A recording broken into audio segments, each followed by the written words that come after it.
right, welcome everybody. It's a real honor to be moderating this great group of world-class experts, and excited to see a lot of people back in here. So it's a little intimidating when we get the big room. So no pressure, guys. Hope the resilience is as good as self-practiced as it is with your clients and groups. I just wanted to tee this off before we hand this over to Mustafa and just acknowledge that, I mean, this is an exploding area of research and practice, and something that we're really trying to drive and take the initiative more around with AASP as an organization is the research to practice conversation. You know, we talk about being scientists, practitioners, but we don't always get to hit some depth around, one, you know, what do we see in the bodies of research and literature, but also what does that mean at the coalface and with our clients, and full circle back, right? What are the things that we're seeing in the coalface with some of the clients that this esteemed group will be discussing, and how that can also push our research to really help us drive more applied implications and better practice in the future. So on that note, please, Mustafa.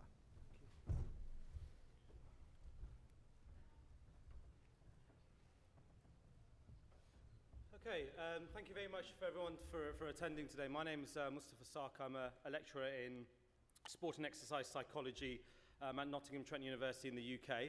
I'm just going to give a bit of an introduction in terms of, Angus has already kind of indicated where this session has come from. It really came from a session last year that looked at resilience, and as Angus said, one of the key proponents of AASP is around the scientist-practitioner model, and particularly the link between research and practice, but also the link between practice and research.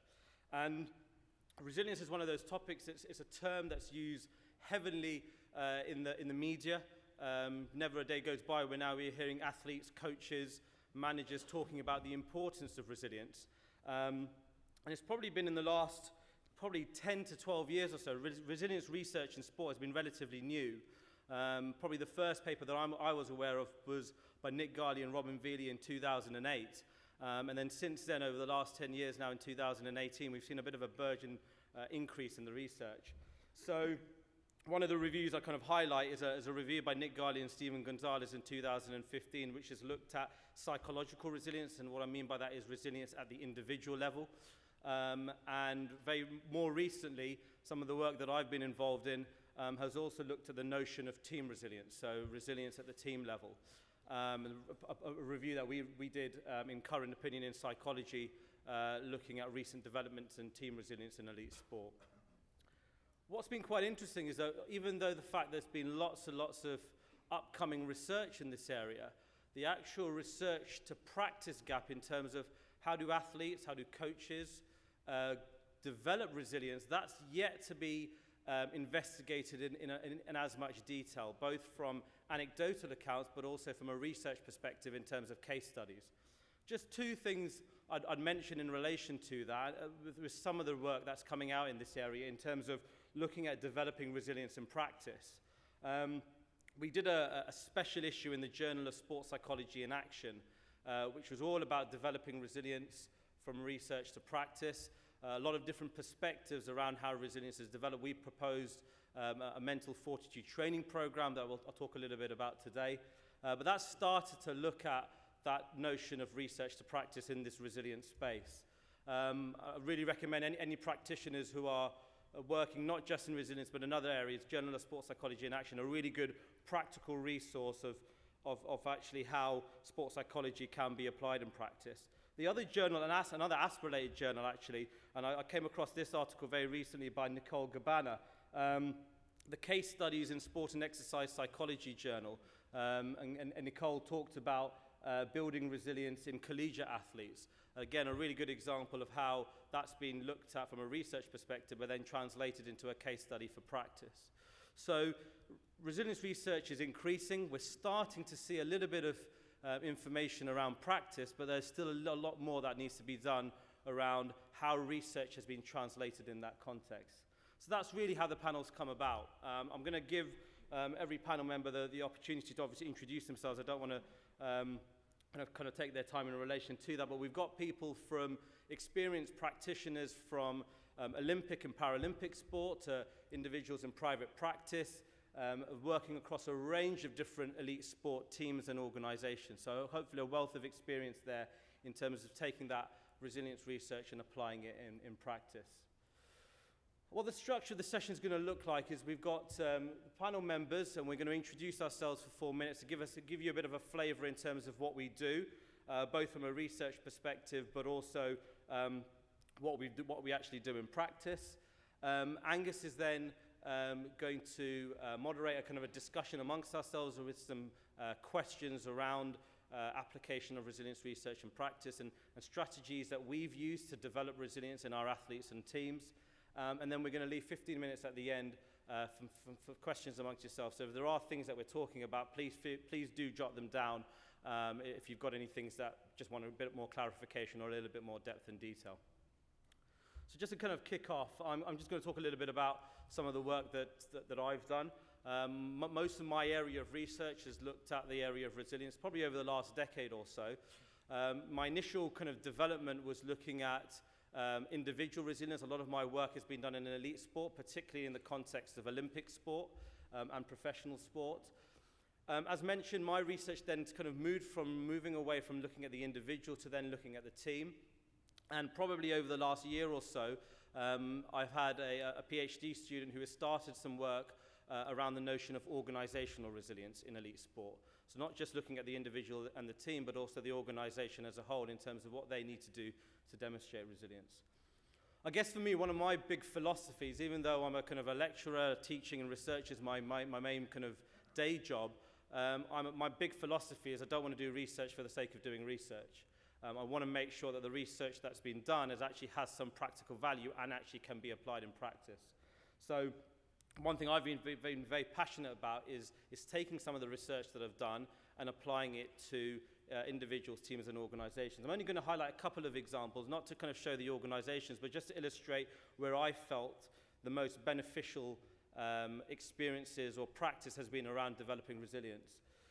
One of the things I've done a lot of work on, and I found to be particularly powerful actually, is doing work with coaches. We often talk about developing resilience. We put a lot of emphasis on the individual to demonstrate resilience, but a lot of my work has talked about the role of the environment and the role that the environment plays in helping individuals to demonstrate resilience. So I found the most powerful work is actually working with coaches. They're the ones who are day-to-day with the athletes and helping coaches to create a good facilitative environment. The other thing we'll talk about, I guess, during the discussion is how do you bridge the gap between research and practice? So I've just got one example here of an organisation. It's the English Football Association that we formed a little bit of a collaboration with at our institution. The Football Association identified resilience as one of their priority areas that they wanted to look at through their youth international squads. And one of the things we found really powerful is addressing the need of the FA in terms of their priority around resilience, but also ensuring that there's research and there's an evidence base behind it. So that's all I would encourage, or certainly a strategy that I've used to bridge the gap, is to try to work with teams and organizations to address a need of them, but at the same time ensuring that research underpins what they do, but making sure that research is vital and beneficial to their recommendations or things that they want to get out of their organization. So that's a little bit about myself. As I said, I do research, I do practice. We'll talk a little bit about some of kind of my observations around developing resilience and how I've kind of maybe utilized some of that research in practice. I'm going to pass it on to Peter. So my name is Peter Haberl. I work for the Olympic Committee. You see some drawings here from my daughter. This is how she captured resilience at the Olympic level. The drawing in the middle, you see the mind under pressure, all right? When the mind's under pressure at the Olympic Games, it becomes a thought and emotion-producing factory, which you happen to see on the left. When that thought and emotion-producing factory gets to work, it steals something that's very, very precious to athletes. It steals attention. And when attention gets stolen, performance will suffer, right? And then sometimes at the Olympic Games, performance is catastrophic and you don't reach your goals. So what I'm interested in from a resilience perspective is what happens if you do poorly at your first games and you come back for a second games and you're trying to improve on your performance.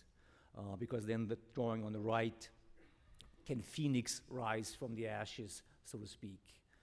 So I'm interested in helping athletes for Phoenix to rise from the ashes from a resilience perspective. And Mustafa and David's research have shown that Olympic athletes actually benefit from adversity. It seems to help their performance.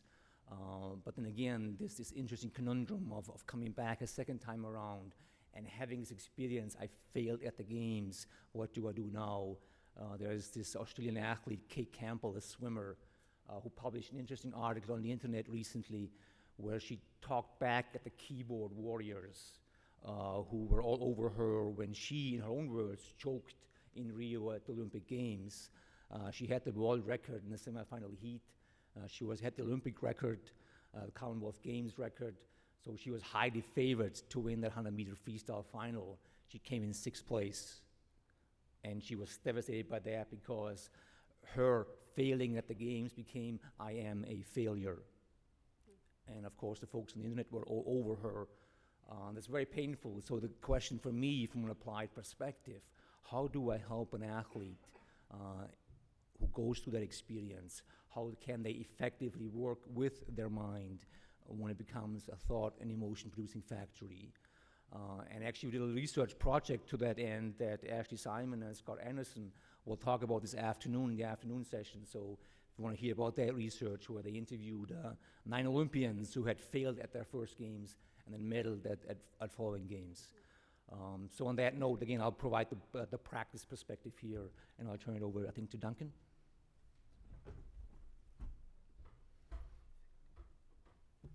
So I'm Duncan Simpson. I'm the head of mental conditioning at IMG Academy, and I'm really lucky that I have a fantastic team of 10 mental conditioning coaches. So this slide up here, really, for those that are not aware of the Academy, kind of gives you a snapshot of the environment that Mustafa was talking about. So this is our environment, and this is really resilience day in, day out, and how it's played out in youth sport population in a developmental academy.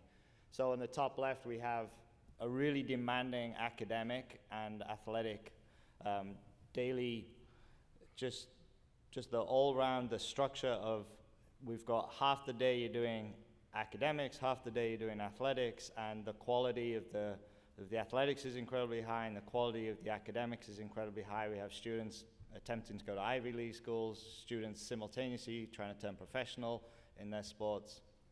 What's unique is, as it's a developmental academy, we have a wide range of ages, from 8 years old to 18.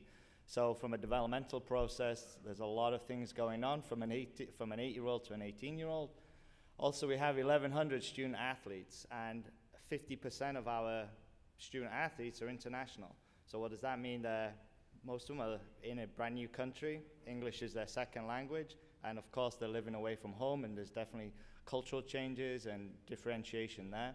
And then the majority of our student athletes live on campus. So we have young student athletes living on campus away from their primary support mechanism, which is usually the family, and all that meshes together in a high-pressure environment. So how does resilience really play into that? So I'll be talking a little more about that, but that just gives you the environment that I'm coming from and the perspective of how that may impact resilience. All right, my name is Cindra Kamphoff, and I live in Minnesota. I have a private practice called Mentally Strong Consulting, where I also provide mental training for the Minnesota Vikings. And so besides the Vikings I work with, I also work individually with pro athletes and high school athletes, college athletes, and then some college and high school teams. So that's what I do within my private practice. I also, with a graduate student, you can kind of see the picture there. We wrote an article and did a research study, Kelsey, Tim, and I, with some other resilience researchers on the Boston Marathon bombing. And I was actually a runner in that race. I had finished the race about 45 minutes earlier, so I experienced it myself. And then Kelsey wanted to do a research paper on resilience in runners. And so we interviewed people who had been there, runners who had been there during the Boston Marathon bombing. So it's one thing I'll talk a little bit about. So have some research experience on the topic. One of the things that I'll mention in terms of how do you teach resilience, I think A few things that's really important is the ability to move on from mistakes. And I particularly see this at the NFL level where everybody's watching and they experience a lot of hate and negative media when they don't play well. And so one of the strategies I'm going to mention, and I think this is on the next slide, just in terms of just having it on a slide, I thought that might be helpful, and then we can talk about it a little bit later. But one of the strategies we developed within our center at Minnesota State is the strategy that they can use during the game. And I wrote about this in my book, Beyond Grit. And this is what I find really helpful because I think about my own experience as a college athlete. And I ran cross country and track at Division I level and just really struggled with bad races. I didn't know how to overcome them. And I didn't really know how to direct my attention to the present. Why I'm in this field is because of my own experiences. But here's one of the strategies that we teach.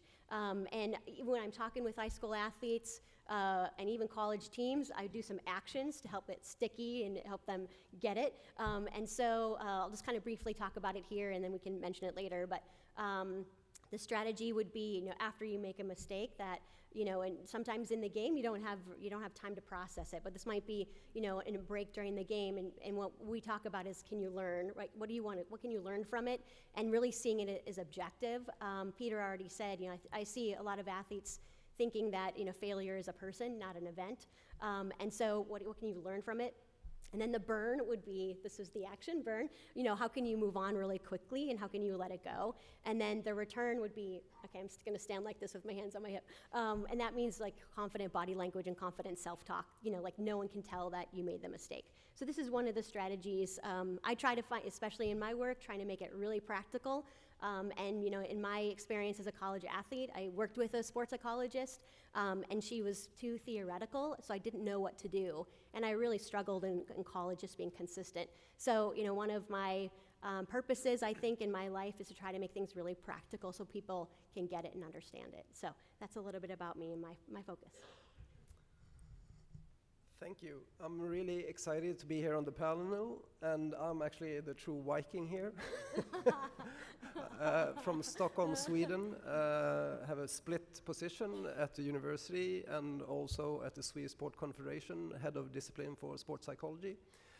And these two pictures, I think, represents what I've been doing every day since I got into sports, both as a coach in practice and later as a researcher. And it's really started with trying to prevent overtraining and burnout and enhance performance by monitoring stress and training load and recovery as well. And when I look back and later when I got in touch with all the research by Mustafa, I realized that I not only tried to prevent overtraining and burnout and enhance performance, I was also trying to build some resilience. So looking back, I think resilience to avoid overuse injuries, like a physical resilience, and kind of psychophysiological resilience to avoid overtraining and burnout, and maybe lately trying to build a resilience to avoid mental health problems and basically build a mental health strong athlete. So really the resilience framework and the research has helped me to look upon what I've been doing over the years I've been in practice and doing my research. So these days I think really looking at adversity, not maybe like an opportunity, but at least something that we can grow upon from, and maybe even start thinking about how would you like to do this rehab? Can you picture yourself after 6 months of rehab coming out physically and mentally stronger than ever? So that's usually a nice sort of image for most athletes to start off with when you meet them and work with them to support them throughout that rehab, because rehab is usually not that great, not that fun, and it also is a lot of challenges and a lot of stress. So I think really, once again, the resilience research that is happening and taking off everywhere is so important, but also I would like to stress that not everyone that go through adversity will come out stronger. Not everyone will be resilient after adversity or challenges. So that's really where we as sports psychologists in practice come into hand to really support them as much as possible to really come out after adversity at least as good as possible. But That's always a big challenge. So I'm excited to be here in the panel, and I'm going to sit back and listen and learn from you guys. All right, thank you. You're going to be doing some talking, Göran, by the way. I'm not going to let you off that easily.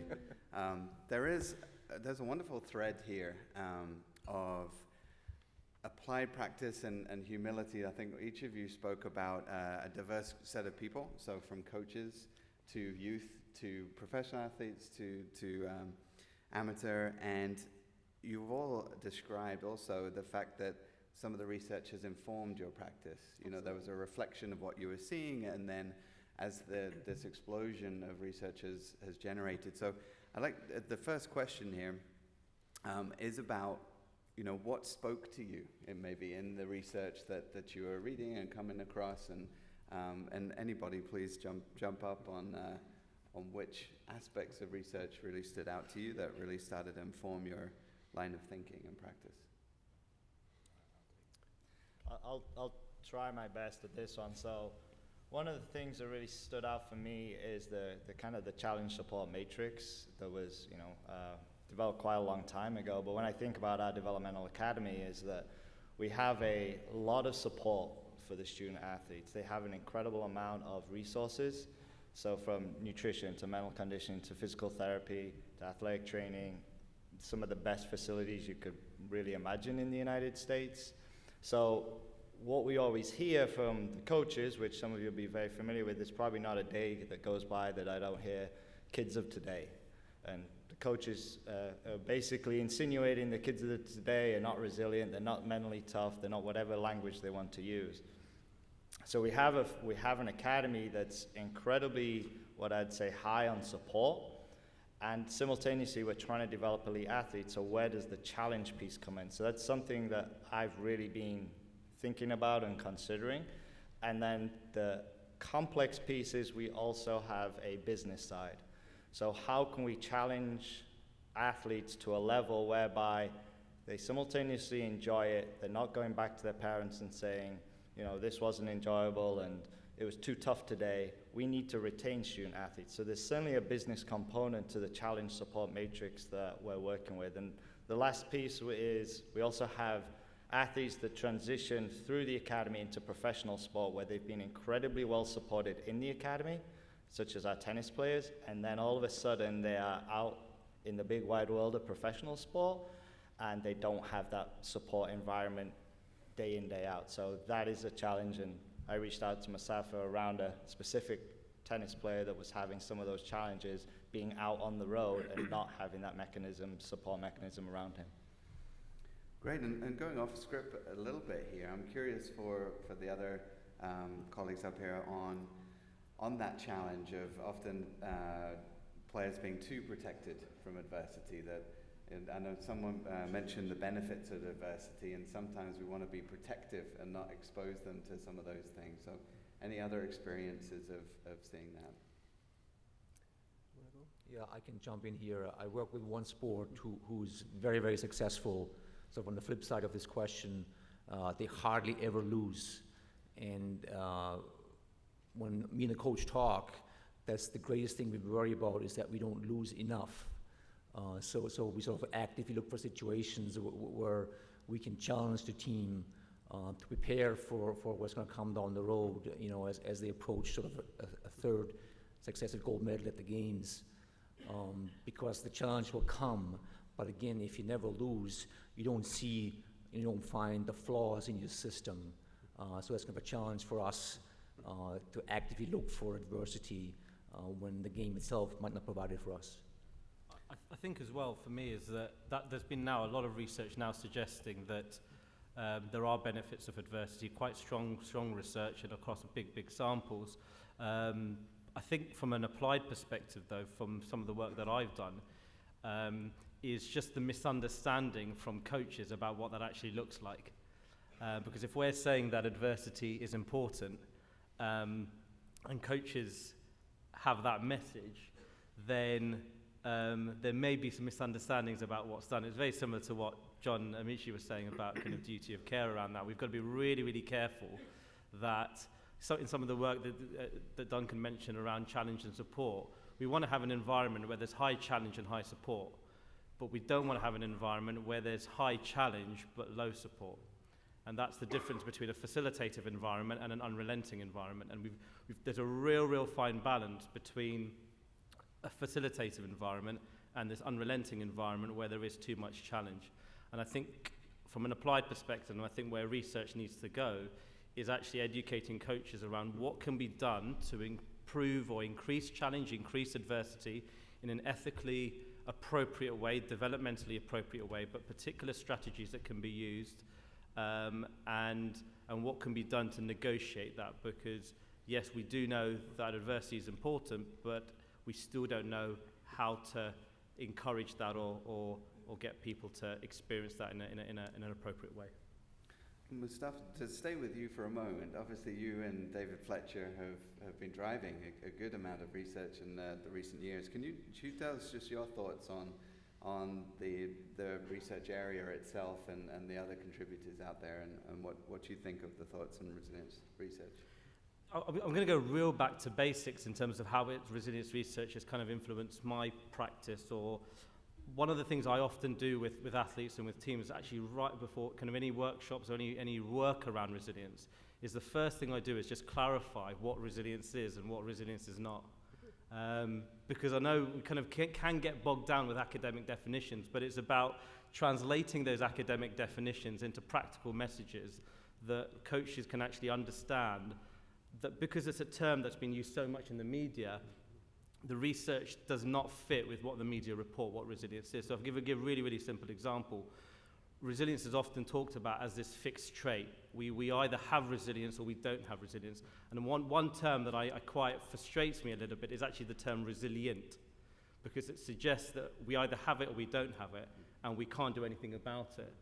It also suggests that you're either resilient or you're not resilient in all contexts, but we know from the research that resilience is very context specific. So if we use a sport example, someone could demonstrate good resilience in relation to an injury, but when they're, for example, having a loss of form, their resilience might not be as good. And it's just taking into account that one of the big resilience researchers talk, kind of one of the phrases is, as circumstances change, resilience alters. It's circumstances and context and time play a big role when it comes to resilience. So the first thing I do a lot is just that contextualization piece, is what do we mean by resilience? Because if we want to develop resilience, we first need to understand what it actually is, but also understand what it's not. And one of the piece around what it's not is often resilience is equated to showing no emotion, or even worse so, suppressing any emotion. But again, we know from the research that those who demonstrate resilience actually face some really intense negative emotions.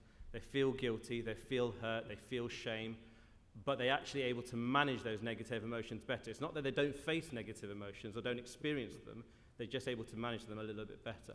So that would be my first point. There's obviously, we then delve into a lot deeper around what are some of the resilient characteristics that are important, what are some of the processes that are important as part of that. But that would be my first part, is actually explaining at a very basic level what it is and what it's not. That's great. And let's keep moving here slightly. And so from research to practice, Cindra, I wanted to pick on you for a moment with Sure. your experience of being an athlete, and thankfully a fast athlete in Boston, and not only dealing with that personally, but then interviewing others who survived and went through that experience. If that experience and the research, how that affected your practice after, when looking at resilience as a concept and then practice? Yeah, that's a really good question. One of the things we found in that research study was that running is a protective factor. So exercise was a protective factor in terms of rebounding from and bouncing back from that event. And there's a lot of negative emotions for the runners that day. And it took some time to deal with what happened. For me, my own experience was I didn't feel like myself for 2 or 3 months after that event. And one of the things that we also found was just the importance of being a relentless optimist. And that's what I see in terms of my own work and the people that can bounce back and are resilient is that they are always asking themselves, what's the opportunity? And so when I think about, okay, how do I put that into a strategy or a practice? When I think about, my experience at the Boston Marathon, I now see that as, I sometimes go back to this phrase of like, how do things happen for me? Okay, not to me. How do things happen for me and not to me? So I can look back and say, well, these difficult things actually, led me to where I'm at today. And so, for me, that experience turned on my fire. I wouldn't be here if it wasn't for me being at that race, because it turned me on to my purpose and also, making me more excited about doing the work that I'm doing. And so when I turn that into a strategy, when I think about being resilient and being a relentless optimist, I think that the best are always looking for what's the opportunity. So when I'm working with someone, I might even ask them, I call it the 3-OP strategy, so 3 OPP, right? What's 3 opportunities from this difficulty? And if you just ask them what's 3 hey, let's talk about this, what's 3 opportunities? Well, then they're seeing it not as, the failure as personal, but hey, what can I learn from it? How can I grow? How can I get better? And I think asking them 3 times is really helpful, because the first time might be really just kind of shallow, right? But hey, let's really talk about how can this be beneficial. So. Great, thank you. Göran, I am going to pick on you now. I had a good time so far. And I'm going to doubly pick on you because I can't get past the striking resemblance to Sting, so I kind of want you to sing Nice. a little bit. I apologize for that. But I won't ask you to sing. But I would be curious, you did mention when that things don't always work out, right? And I think that's a really important point to remember as well. And so curious on how maybe that's affected your practice and how you go about that. Yeah, I think I often get stuck with things that don't work out and start thinking about it carefully. And acceptance commitment therapy has been really helpful in terms of understanding what doesn't work out through adversity. And I think really the acceptance component, going through difficult times, there's always resistance and unwillingness to be in that present moment when you're suffering and having pain, no matter if it's physical pain, mental pain, injury, or mental disorders. It's always a resistance to really accept fully what you're experiencing. So I think that has been really something eye-opening to me, that if you can really work on that acceptance piece, that is when you start building the resilience. And I'm talking about this with Mustafa over the years, and I think that's sort of a piece that could be really important. And maybe lately I also started to think about the piece of self-compassion. When you're really suffering, how can you be kind to yourself? And I think that can also elevate adversity and bouncing back and become more resilient afterwards. So those are stuff I'm thinking about in my practice and how research informs my practice. Yeah. Great. We're certainly seeing, I think, a lot more of ACT in particular across, especially in the sports psychology field and domain. I'm curious for the rest of our panelists here, what are some of the interventions and things that you have all seen, whether, again, transferring from literature to your populations, but what kinds of different things are you each using?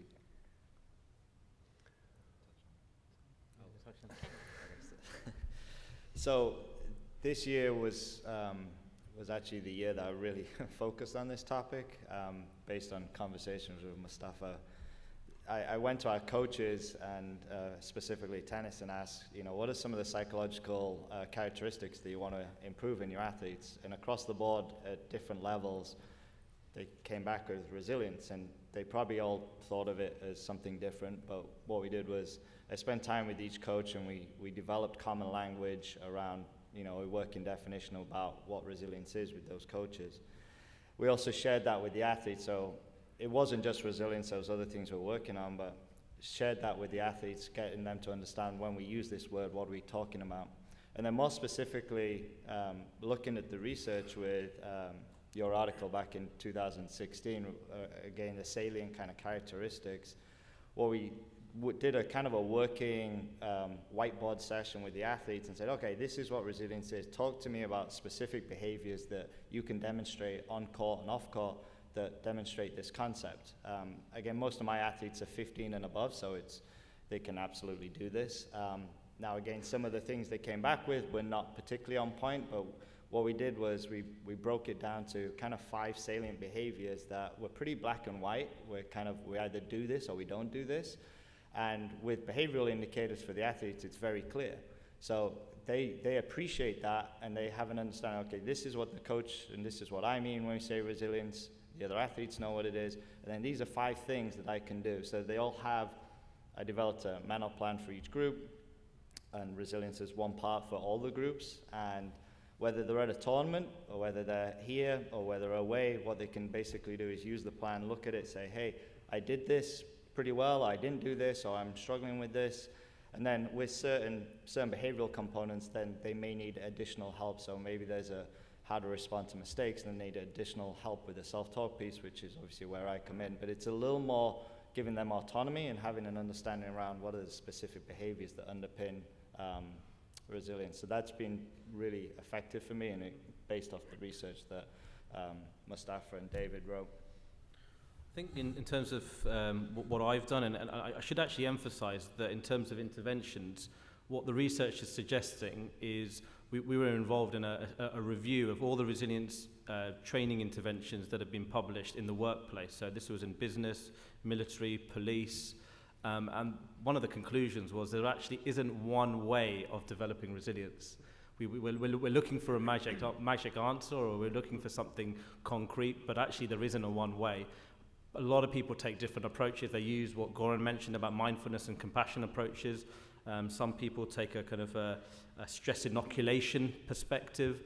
Some of the work, and probably the route that I've taken, but again, and you've got to use the approach that fits with your context best. The approach that I've taken has kind of been a CBT, REBT perspective, so cognitive behavioral therapy, rational emotive behavior therapy. And a big part of the research, or the big interventions, is around helping people to change their appraisal, or their, as Cindra mentioned, about helping them reframe. And I should emphasize with CBT, for me, one of the misunderstandings is that resilience is not about positive thinking. It's about helping people to view situations differently and exploring alternative ways of thinking. So one question I often use in practice is there another way to view that situation? It's not about is there a positive way to view that situation? Is there another way to view it? Just that because people sometimes get into black and white thinking, they can't see the other perspective. So resilience is not about positive thinking. And yeah, as I said, CBT seems to be something the US Army, for example, have published a really good piece in the American Psychologist. And a lot of their work has been based around CBT, around learning your ABCs, of avoiding thinking traps. But again, that's not to suggest it's the only way. There are many ways. Just to follow up on that, so my approach is through mindfulness ACT, like Göran, and there's a sort of a nice ACT technique called dropping an anchor. So this idea of contacting the present moment and dropping the anchor doesn't make the emotion go away, right? Mustafa said the research shows that resilient athletes do have very strong emotions, but when you drop an anchor, it holds you steady in the emotional storm. When you contact the present moment. So it's, to me, a very effective technique. And what I like about it is you actually have to practice it to then use it at the games. So it's a skill you can develop. Again, to the research of we can develop the skill of being resilient if we practice it. Before we go to the audience for questions, I would love for you guys to explore the future, right? We have a lot of budding researchers in here and practitioners, and I would love for each of you maybe to pick one, but whether it's from a research perspective or more of an applied perspective, where do we need to go? Where are the gaps? What do we need to explore? What are the unanswered questions that you're dying to find out more about? I guess I can go first. Really, I've been working with both able-bodied athletes and Paralympic athletes, and I would really like to explore differences and similarities across those two sports, which are similar in one way, and I would also argue dissimilar in other ways, and see how that acceptance piece might influence resilience in those two populations. That's really a research question I'm dying to conduct. Nice. Terrific. I would say I think there needs to be more research on what does work from applied perspective. So perhaps interventions or what strategies really help in terms of helping athletes be more resilient. I think one thing that I'm really interested in is when I think at the pro level, and I mentioned how there's just a lot of hate that comes at some athletes when they fail on the big stage. So I'm really interested in the role of media and fans. I don't know if that's a potential research study anytime soon, but I think that does impact people's ability to move on quickly from a bad game or a mistake. And they're, in terms of sometimes they consume the media or on social media. And that's one thing I talk about in my work with them. How are they consuming it or not consuming it? I'll just Yeah, jump sure. in here. Resilience to social media would be interesting to explore. Yeah, there we go. And I think, and it expands beyond the athlete or performer, right? Because Everywhere in society. yes, families, spouses, they Yeah. certainly consume it if they don't directly. So that's a great point. Can I suggest a few kind of areas in terms of, from what I can see, both from a research perspective, but what I can see in practice as well. A lot of the research on resilience has looked at elite sport or Olympic sport, which has been really, really useful. But we just still don't know enough about youth sport. There's been one study, White and Benny did an interesting study looking at youth sport in terms of gymnastics. That's the only study that's been looked at in youth sport. So we're making big conclusions based on Olympic sport, but if we're saying that younger people not experiencing failure and we need the benefits of adversity, we need to know a little bit more at the youth level. What do we do from the age of 8 to 13 to 15 to 18 before I actually get to the elite level? So I think that on a youth sport level, there needs to be a lot more. I think as well, most of the research is focused on athletes. I know Göran did a session beforehand about the importance of coaches, and I've said about kind of a lot of the work that I've done has been developing resilience through coaches and with coaches. But actually, what about coaches' own resilience? There's not been anything really at all whatsoever done in that space. And then lastly, just from a really methodological perspective, and it sounds a bit of a research thing, but it's a genuine, even a practice-based recommendation. I mentioned that I was at a scientist practitioner session yesterday and kind of joked about the fact that you see loads of research studies that say that this study was a cross-sectional study, future research needs to take a longitudinal approach. Very, very few studies do that, but why that's so important when it comes to resilience is that we know that resilience develops over time. So if we're just doing research at one time point, doing a cross-sectional study, whether that's interviews or questionnaire-based, we're still not getting that time perspective. So from a research perspective, that's how I would say you need to be patient, you need to get buy-in from teams and athletes to do so, but if people can take a more longitudinal perspective over 6 months, 12 months, even 2-3 years, we'll get a better feel for how it develops and changes over time. Quick follow-up to Mustafa. You have developed a great questionnaire for resilience in athletes, so now it's about time to develop a questionnaire for coaches and resilience, of course. Nice. It's probably worth mentioning or raising too. I mean, we are, as a community, a massive resource for each other. So Mustafa, the guy to your left, works with about 1,100 student athletes. I know he's a really good, open-minded guy. A lot of coaches too. But seriously, I think one of the things that we maybe don't do well, I think a lot of us in practice don't have time to do, thorough, thoughtful research. But I think the collaborations that we naturally have to help answer each other's questions is a call out that we really should, drive and think about more. So I'll let you off the hook, Duncan. I know you don't get to fully authorize that, but I think the two of the variables that are really interesting in our environment are socioeconomic status and cultural background. So most of our children are coming from extremely privileged backgrounds with probably a lot of financial support. And that's where, when challenged, it's very interesting from that perspective. And obviously from cultural backgrounds, we have student athletes from 85 different countries. So how does culture, and then transitioning into the United States with a different culture, how does that impact resilience? So I think those two variables would be interesting to look at. last but not least, Peter, any final? Yes, so in Mustafa and David's model, they talk about the role of perceived social support. Yes. So I think it would be interesting to look at how do we as psychologists, also but coaches, come across to the athletes. Because I had one athlete actually this week who says, I felt like I let the coach down by not being successful at the games, right? So how do I communicate as a provider that if you fail the games, you don't let me down, right? I got your back no matter what. So I think that'd be an interesting area to research as well. So we have 10 minutes remaining, literally on the dot. So we can take questions. There are microphones at the sides. Perhaps if you could make your way there so everyone can have the benefit of hearing your question. And we have 10 minutes. Hi, I'm Natalie. I have a question about, I'm sure in your applied practice you come across clients who are either more able or more quickly to practice resilience and develop resilience over time. I was curious about like their emotional and behavioral characteristics that stand out to you and how that more specifically relates to their relationship with learning overall. Göran, you take that one. Oh, thank you, Pete. Good friend of mine. Used to be.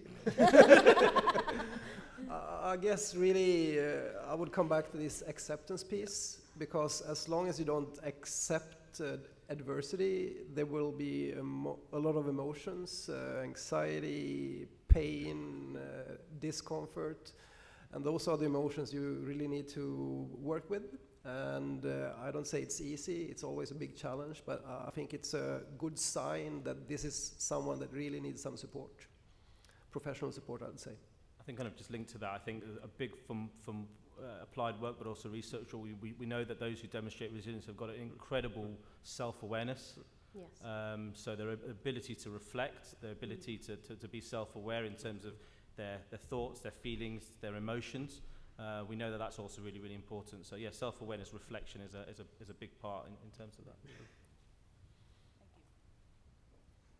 Hi everyone. First off, thank you all for the insight on the topic. I have almost like a dual-part question. Duncan, in the boxing study that you did, the qualitative study, one of the elements that you found looked at love and hate relationship with the training of boxing. And in boxing, a fighter isn't really resilient until they've been dropped and get up. And Mustafa, one of the things you said about resilience being a context-specific, I guess, element. How do you work with an athlete, let's say like an Anthony Joshua, who gets knocked down for the first time in a heavyweight championship fight and gets back up to win the fight? But how do you work with an athlete who could potentially not, have his conscience separated from him, and just get through those tough moments? Yeah, that was part of my doctoral dissertation. I mean, if Anthony Joshua wants to work with me, I think he has enough money now, so I'm happy to do that. But the boxing in particular is, in my opinion, one of the most arduous training environments that an athlete can possibly compete in. And obviously, the competition environment is extremely, it's built up for adversity, right? The pure process of getting smashed in the face by somebody who's 250 pounds is not a very appealing situation. So each of the boxers that we looked at had different ways of how they coped with that and how they responded. What we did see was when they had a significant injury, so for example, a broken jaw, that was an incredibly difficult thing to come back from a psychological, even though physically they were healed, from a psychological point of view, to put yourself back in that environment was incredibly difficult. And many of them, and they talk about that, I mean, that's kind of a cliche in boxing, but once you've been knocked out, you're only going to get knocked out more times, because that kind of facade of, hey, I can't get knocked out is all of a sudden gone. So I don't have an answer of how to help them in that environment, but what they seem to show is they really struggled once they had lost. Then it was really hard to come back from. And I think you can look at statistics that really support that notion. So I wouldn't know how to specifically help them. Can I just make an observation? It's not kind of a direct answer to the question, but I think one of sometimes the issues is that we equate resilience, or we think that someone has demonstrated resilience because of an outcome. So someone has won an Olympic gold medal, so we automatically make the assumption that they've demonstrated resilience. But actually, a lot of the time, to make the link between resilience and performance is not necessarily the biggest thing. Göran mentioned around mental health as well. You know, some of the best Olympic champions are still facing quite intense mental health related issues. So just because it's the link between resilience and performance, it shouldn't just be because, let's say, someone's got back up and won a match, or they've lost, so they've not demonstrated resilience. It's not as kind of as distinct as that, I guess. Thank you. Dave Yickelson. First of all, just a great job with the panel discussion, the idea, research into practice, wonderful perspectives. I guess I have a reflective comment and then a question I'd just like you to respond to. I'm wondering how much, like, coaches love slogans. They love kind of like, oh, I want this individual or team to be mentally tough and come in and do this. And Mustafa, you talked about, the trait approach to kind of resilience in their eyes. But I'm wondering how much their kind of narrow focus is really on, they think that you're going to help develop a mentally tough team or mentally tough individual, when in fact, mental toughness is just like one component of resilience. So is that something that we really need to kind of layer out? Is that, as we're building this, we want to help you develop a more resilient individual, but it isn't just mental toughness. There's multi-layers to it. And then second, I'd like to hear just more thoughts on team resilience. Team resilience is definitely Mustafa. Just say that I have difficulty sometimes with the label of mental toughness. And I think it's really great input from your comment that broadening up the mental toughness to really look at resilience instead. I think that's so helpful in the high performance context.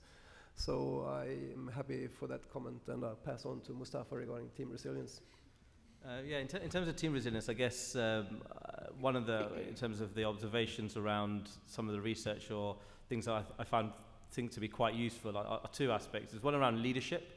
There's been lots of stuff around leadership, and we know leadership is important.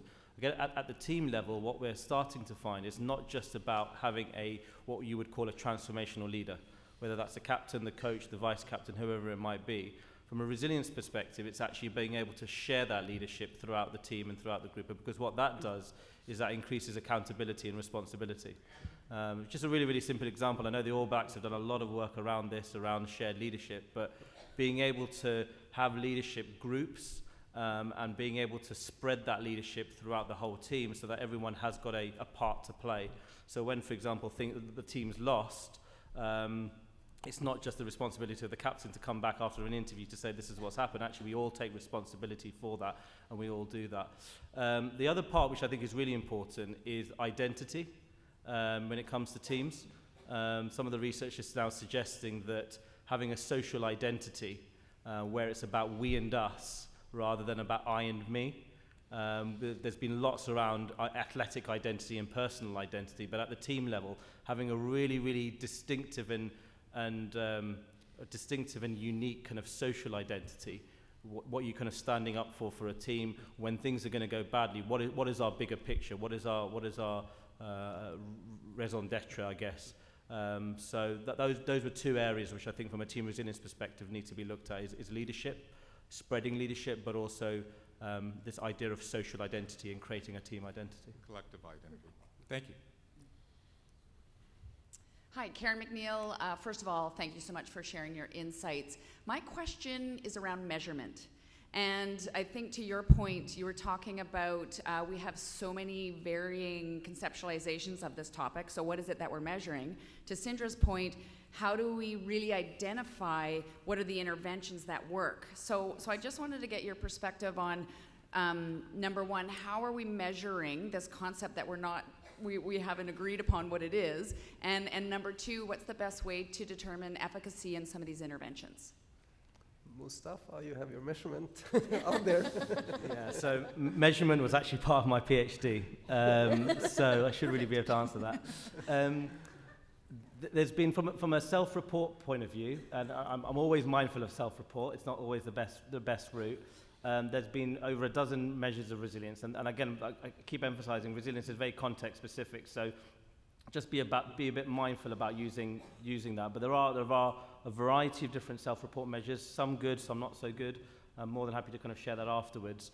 But also, going back to Duncan's point actually, about forgetting kind of self-report aside, actually in terms of behaviors, I think we don't do enough from a resilience perspective in terms of observation, and actually what are we observing in the environment in terms of the behaviors that we want in terms of demonstrating resilience. So there's also kind of more, there's physiologically as well, there are indices for that. Cortisol, for example, there's been a little bit of research around cortisol, if we're going to go into that side. But all I would say from a measurement perspective is triangulation is the best route.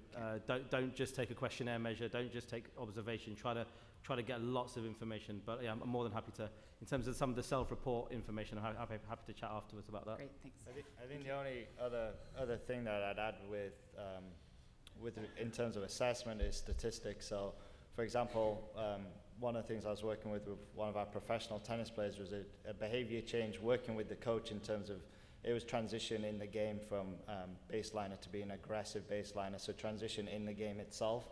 And using video analysis, the coach would break down the tape and look at specific statistics and situations where he was and he wasn't.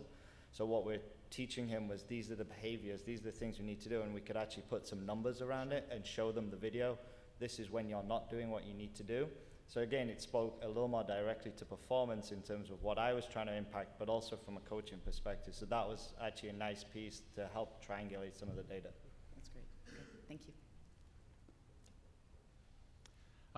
Yeah, I like to practice a lot of mindfulness and ACT, and certainly an advocate for self-compassion, and thinking probably 90-95% of the time that's kind of the deficit of what athletes are dealing with. I think this is more of a thought experiment for myself, but do you ever think that athletes can be, in essence, like practice too much self-compassion, where they're honestly, they honestly practice it, but they've been finding that they become maybe less accountable to things, or they're just not seeing the improvements? So I'm just curious, like, how you might respond to that, or yeah, your thoughts on that. Pete? Well, I like the ACT model and the hexaflex, right? And if there be sort of an overemphasis on one element of the hexaflex, I can always dance to the others. And certainly this element of committed action comes to mind, as well as values. I don't think you can actually be too self-compassionate, to be quite honest. That doesn't fit for me. And I don't think that's the problem we actually have with athletes, that they have too much self-compassion. And self-compassion doesn't mean that you don't take committed action towards your goals based on your values. That's not a worry I have, to be quite honest. I just follow up on Pete. I never seen a top-level athlete that's too self-compassion, mainly the other way around. So I would be surprised to see one. Sure. Thank you. Hi, so I had a question about adversity, and I was really interested about this idea of ethical adversity. And for me, thinking about in working with athletes, and something that I say is like, that life is, the difficulty is going to find us. Like life, if you're not presented with this adversity right now, like it's going to come, like, you know, you can't get away from this. So I'd be really interested to hear the panel's perspective on sort of creating or influencing ethical adversity. What would that look like? Do we want to do that? Yeah.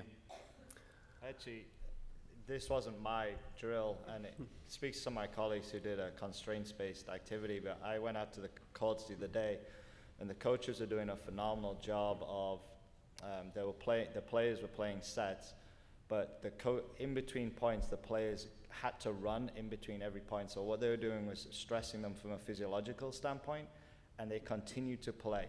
And so they could get water, but everything was running. So from a physiological standpoint, it was stressing them. So creating adversity in practice is not easy unless it's direct competition. But that was just a simple drill whereby they were creating, and the players were getting exhausted and still having to make decisions under pressure and still having to do these things. So that was just a simple example that I saw coaches do that I thought was phenomenal in terms of stressing, challenging the players, and there was lots of learning opportunities there for the players. Maybe I'll just add a quick story. When I was here at AASP last year, I got an email from one of the coaches in the Swedish biathlon team, and I told them to add some adversity into their training. And the coach was emailing, and maybe we went a little bit too far. And they started out by waking the athletes at 5 in the morning. They put them on bikes for 10 hours. And then after 10 hours, they came into the shooting station, and the coach said, you got 20 shots. If you miss 2, you got to run up that mountain. That's another 2 hours. And a couple of athletes fell apart and started to cry. And of course, that was adversity, ethically correct or not, that we could work on. Yeah. I guess I make the distinction between inevitable life challenges. So, for example, the death of the death of family members, injuries. Those are things that we technically don't really want athletes to go through. But at the same time, there are what I would call things that we can expose people to in an appropriate way. So, for example, one of the things I've done is a lot of work with the swimming team. They train in brilliant facilities, and when they go to other pools which aren't particularly as good as the one that they train in, they find it very, very difficult to adapt to that. So actually, just a really simple example of training in facilities that they're not, particularly great facilities that they're not using. Now, that's not necessarily an university, but it's just a way of kind of getting them to train in situations in things that they would have to do in competition. One really practical example of something that's actually happened, Ian Thorpe, when he was training, his coach Bob Bowman, some of you might have heard the story already, but he stepped on, during a training session, he stepped on Michael Phelps' goggles. So Michael Phelps had to do a session without his goggles on, and completely, by chance, in one of his Olympic finals, his goggles filled up with water, but because he had the experience of training without his goggles on, he was able to obviously kind of reach back to that. So another kind of example of maybe how you can kind of manipulate equipment or things like that. But I should emphasize you can't simulate everything. So it's not about trying to recreate everything, but it's helping people to come up with strategies that if what ifs is another obviously a very, very common sports psychology principle about just getting them to experiment and make them aware of potential kind of situations that might happen. A very brief follow-up. You don't really have to create adversity, just continue to compete and adversity will happen. Nice. Thank you. I think that actually covered a lot of what my question was going to go into. Really thorough. I definitely like the responses and just hearing from both an academy perspective and an individual practice and also a global perspective, just building resilience. And kind of going with that, a lot of the athletes that I work with do come from means similar to IMG, do come from life experiences that are a lot different from maybe the average Joe. And the athletes in that perspective that the coaches recognize as being the most resilient are those that draw back to life experiences where maybe they've experienced adversity. Maybe it's a coping mechanism, but at the same time, with how it's played out, it seems that that perspective to be able to draw back and consistently be aware of what it is. And for example, there's a student who came from a warring country, difficult circumstances at home, and said, well, a hard day here is a lot easier than what I'm going to go back to. And they also had the potential to have to serve in the military. So their training days were very focused, very dedicated, and they had a lot of perspective to gain. Of course, you don't want to put someone in that much adversity or that situation, but I'm curious, just from your experiences, how you believe the opportunity to constantly be aware, mindful of the perspective of a task plays into the overall development from the youth level and up, because it seems like it has to start somewhere, and we are at least some of the, I'm kind of dragging on a little bit more, but it seems that a lot of the students that I would work with don't have the opportunities for those experiences, because as soon as they ask for something, it's there. I think while I requested that there be more research in the area, I certainly never make assumptions. Just because a child comes from an extremely affluent background or a very privileged background, I try and understand that I don't have an understanding of that athlete and what they've been through and what they've faced, and you know, we can make a lot of assumptions around those things, and some of them may be right. So I really try and kind of meet the athlete where they are, with the understanding that some athletes, you know, all athletes have very different cultural and family backgrounds, and how that plays into the individual. So I really try and take the blinders off and really try and treat each child as, you know, who they are right in front of me, and not bring those biases in, even though I may have them. So I just encourage people to just because someone's affluent, just because someone comes from a certain background, that doesn't necessarily equate to how much or how little resilience or the potential to obviously develop it, unlike a trait. So again, treat every athlete as an individual is a very simple cliche answer for me. Thank you.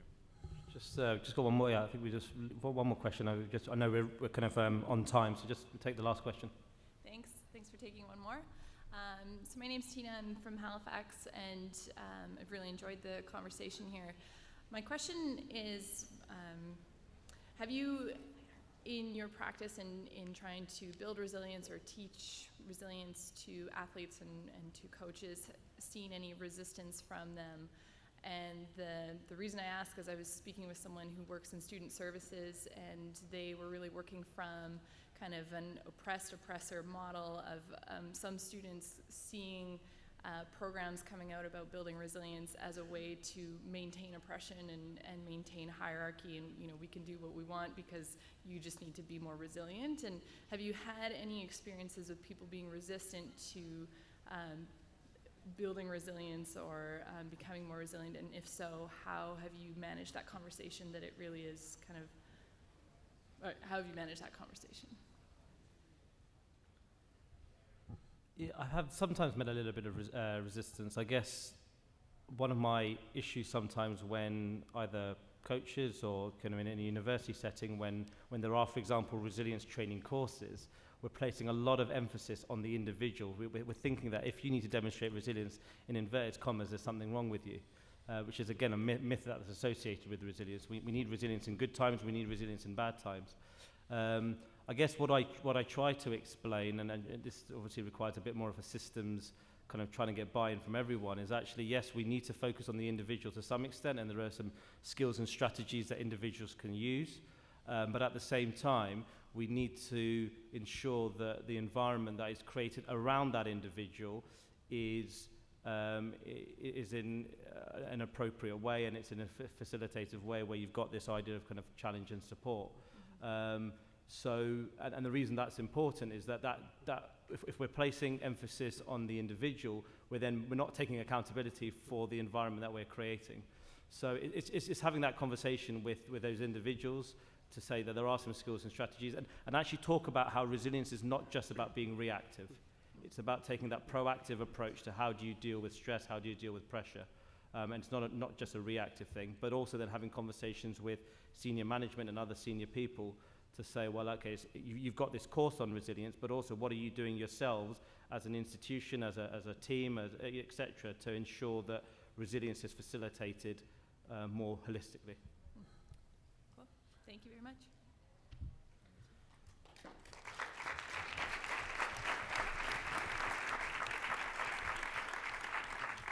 Thank you very much again for attending. Apologies for slightly overrunning. I think panel members are going to be around maybe for the next kind of 10-15 minutes or so.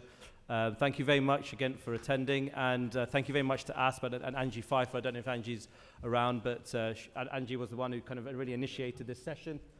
So thank you very much to Angie and for us to hosting this session. Thank you.